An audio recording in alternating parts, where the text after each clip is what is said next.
Well, good afternoon, everybody. My name is Andre Jackson. I'm going to talk about collective narcissism and how that concept relates to cults. I forgot a slide about myself. So my name is Andre. I have a PhD in business psychology.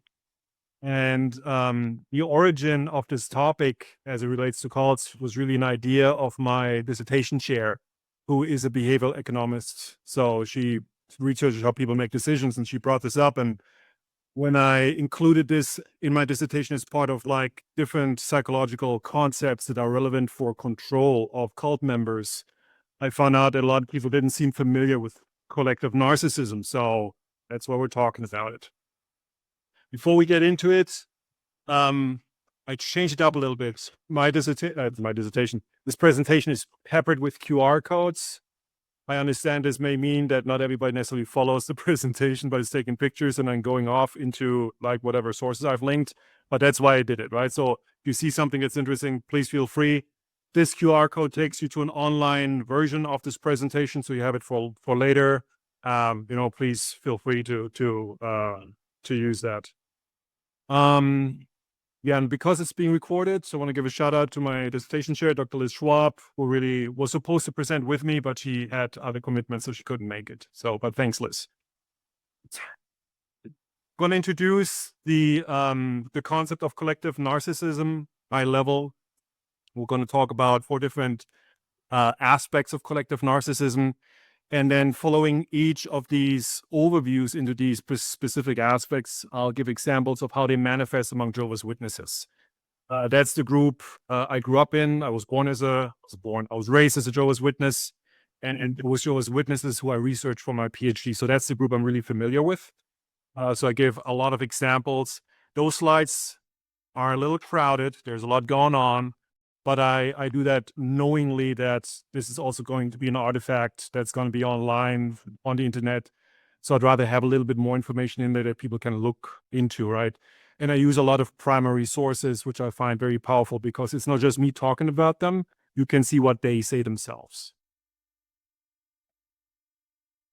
So collective narcissism is essentially the idea that a group can behave as a narcissist, right? And which is one of the things that I really like about, because most of us are familiar with the idea of a narcissist and of narcissism. And full disclosure, obviously, I'm not a clinical psychologist, right? So if I misapply certain terms or I'm like imprecise, I apologize. That's the reason, right? I'm a business psychologist. But it's a relatively recently introduced concept. Over there is a QR code to one of the studies. That's the basis for this presentation with these 4 different factors.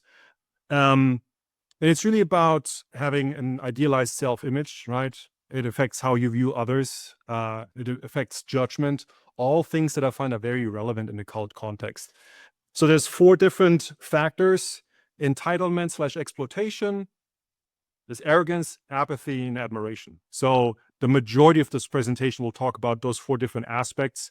And like I said, I'll show how this can manifest in a group such as Jehovah's Witnesses. And yeah, I'm not sure if I want to be this as interactive as possible right now. Ideally I would. I'm just not sure exactly how we're going to work out with the timing. But if you have questions, please feel free and speak up. If you run out of time, I may just then say, like, let's talk later. So the first one is entitlement / exploitation, the belief that the group has a special status and deserves special treatment, right? Like, again, I think for most of us, it's like, yep, that is true when it comes to a cult. It pertains to the treatment that the cult themselves deserve. And as I was putting this together, I also realized that certainly among witnesses, there's a very strong hierarchy, right? There's like your rank and file members. And then there's people at Bethel, for example. There's people who have a special status in this governing body. And I find most of these concepts not only apply to how the cult views themselves as compared to the rest of the world, but also how the cult leadership views themselves as compared to the rest of the cult members, right? So when it comes to entitlement and exploitation, it's not necessarily only that the cult is exploiting the outside world, but also how the cult leadership obviously exploits the cult members. So this is an example of how that manifests among Jehovah's Witnesses. And those of you who are ex-witnesses may recognize some of the imagery here and some of the text. So up here, for example, this is the newly built international headquarters of Jehovah's Witnesses in upstate New York, right? It's 1.6 million square feet, entirely built by volunteers who think that they going to a construction site and living there and building this is doing God's work. It's essentially a small town, right?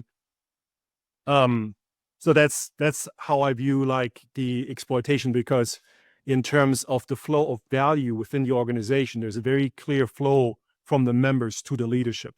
What the leadership gives back to the members is all spiritual, right? You get spiritual food, a spiritual paradise, spiritual family, spiritual home, but all the real stuff, the money, the time, the work usually goes from the members to the leadership. And it manifests in buildings like that, right? Jehovah's Witnesses built 28,000 kingdom halls in 15 years. It's all volunteer labor. It's astonishing, right? They've sold properties for $2.4 billion. And in other areas in terms of entitlement, what the group thinks they're entitled to, right? Obedience, unquestioning obedience. Doesn't matter if you understand what we're saying, doesn't matter if you agree. You're supposed to obey what we're saying, right?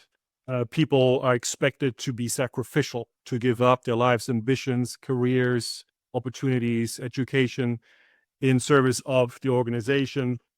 They produced a brochure. This is not, I don't think this is in circulation anymore, but some of you may recognize this. They produced an entire brochure how you can donate real estate, shares, jewelry, airline miles. They will take whatever, right? And in order to help you understand what you can give them, they produce a brochure. You're reminded regularly how you can donate because it's a privilege. So the organization feels entitled to this. They also take advantage of like things that the outside world as a whole provides, like tax exemptions, right? Like religious status, right? Clergy penitent privilege.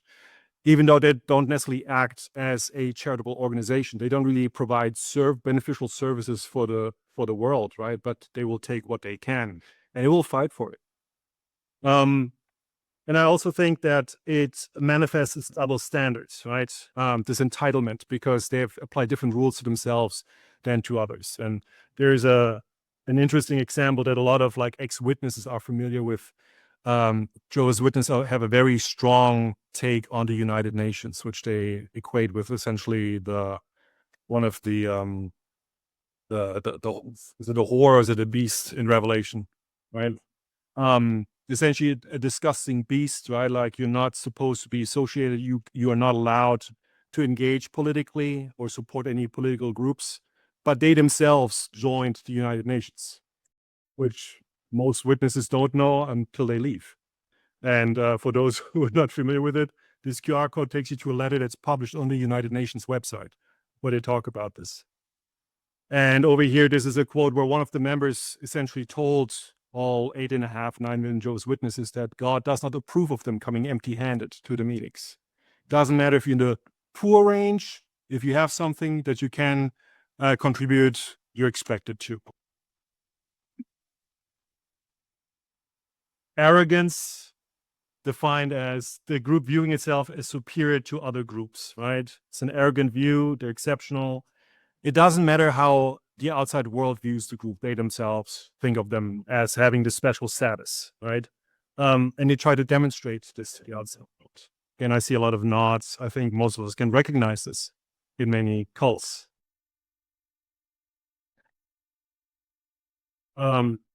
And again, here is examples of how this manifests among Jehovah's Witnesses, right? They clearly think they're chosen by God. They think that each individual member is drawn by God. Otherwise, you wouldn't have joined Jehovah's Witnesses. They have this book here where they say they're part of God's divine purpose, right? Jesus chose them in 1919. They're set apart from the world. And every time that Jehovah's Witnesses go out and recruit, they're fulfilling prophecy, biblical prophecy. They read some parts of the Bible in Daniel and Ezekiel, and they see themselves in these prophecies and these scriptures. The education is supposedly divine education. They compare their leadership to Jesus, right? There's a video out there where it says, essentially, this is the voice of Jesus. which I think is fairly arrogant. Um, they've never issued an apology, right? Like when there's something wrong, there's usually the gaslighting kicks in, right? It's the members who were overly eager. They misunderstood. They weren't patient enough. It's never the leadership who does a mistake. They never apologize, and they're actually on the record of saying there's no need for them to apologize. And they have what I call like main character syndrome. They really view themselves as being at the center of everything that happens on the planet. Every now and then they publish images like this where some gremium, the United Nations or otherwise, like they expect that shortly the world is going to unite the political, the military powers, and will try to eradicate those witnesses because they're so important and so meaningful. They published this quote here. This is very old, admittedly, right? But it was talking about Adolf Hitler and how Adolf Hitler and Satan had the objective to destroy Jehovah's Witnesses. Everything else was just camouflage. This was before the Second World War, before the Holocaust. But even after the Holocaust, they said, like, yeah, we got it worse than the Jews, right? It's all about them. They're at the center of the world's stage. There's a spiritual war between God and the devil, and it's all about them. Apathy, reduction in solidarity, and empathy, right? The view that other groups are worthless, that other members, other people are worthless. And I find it's also pronounced within the organization between the leadership and the members.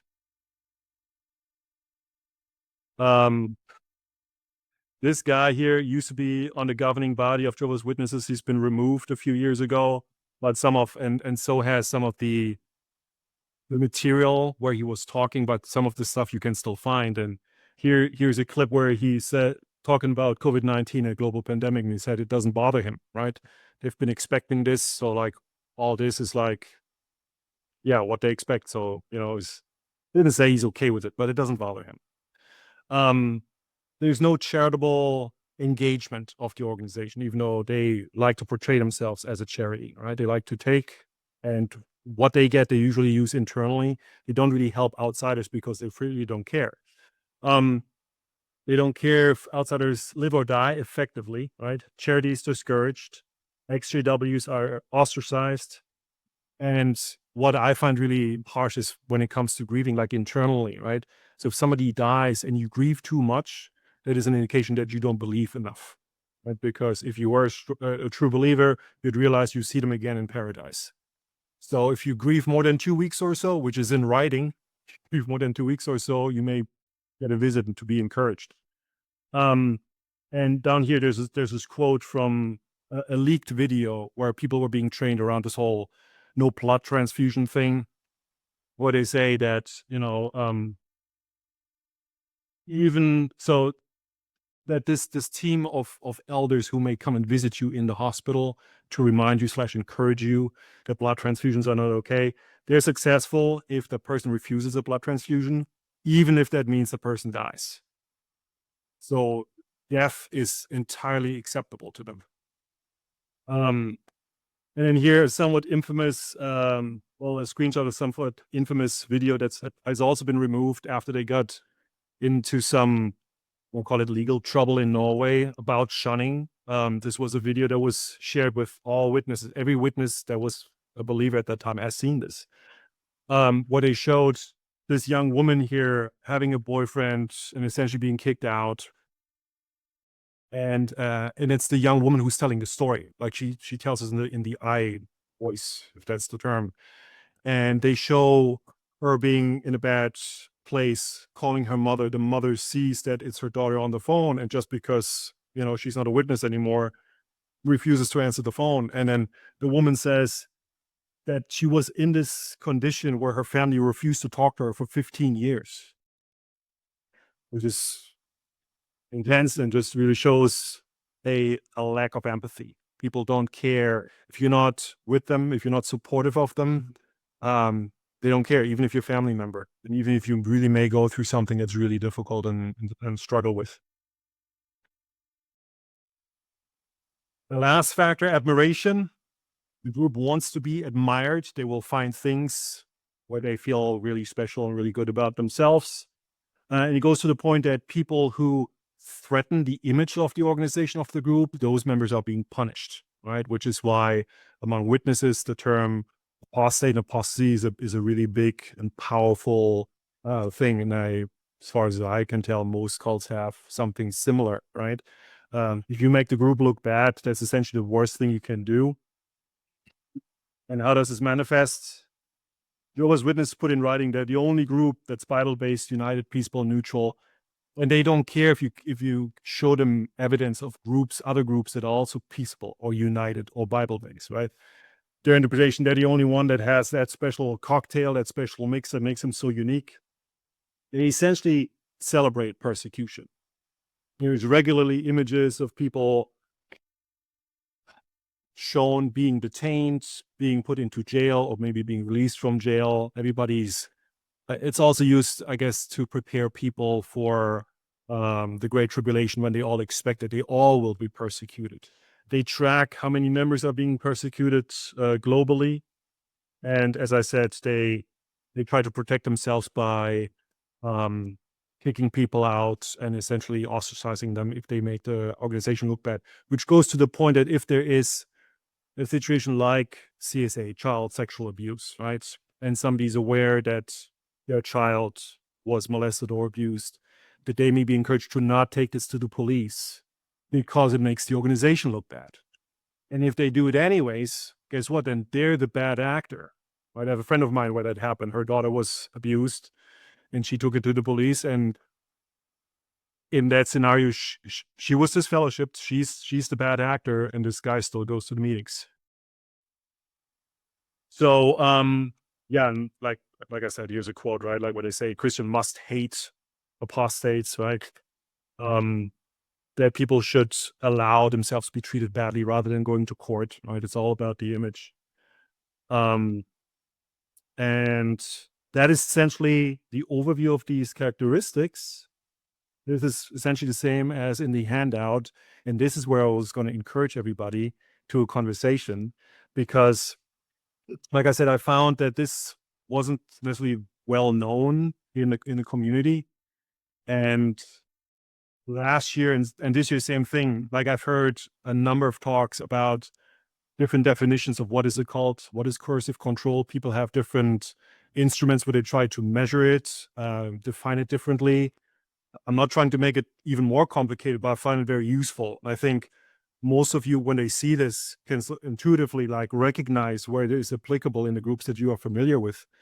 So I want to have a conversation in terms of like how useful this may or may not be in terms of assessing cults and talking about them.